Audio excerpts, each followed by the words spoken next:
Madam, no, don't do me like that. So, no, you. Oya be ìjọba múnájọ́ náà olúlé nígbà tó gbá mi kùn náà ti ń dún ẹ lọ. Mo gbà bẹ́ẹ̀. Àwọn náà bá tiẹ̀ mú erin, gbóhùn erin ni. Mo fẹ́ sáré dín Nàìjíríà. mo lè kẹ́ tí mo ń dání. Ó yá gbà kó fún bóra.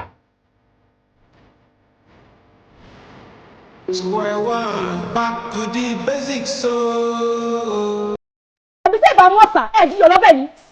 Ṣé ibi lórí wọn kéré létí yín ni? Excuse me, please. Please. Ọ̀rọ̀ pé ta ni mo fojú jọ o, ta ló lè ràn mí lọ́wọ́ kí ni you want is you. Ẹ ti yá wíìlì. Who is responsible? Yeah, wé ló pariwo. Who is responsible lórí búkú ló ń bí?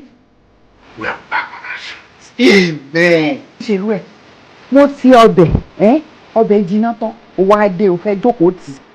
Má jẹ ọbẹ̀ mi o, má jẹ ọbẹ̀ mi rárá. Ẹ fẹ́ràn mi lọ sóko wa nígbà rẹ̀. Mo fẹ́ rán yín lọ sílùú ọba tẹ́ bá fẹ́.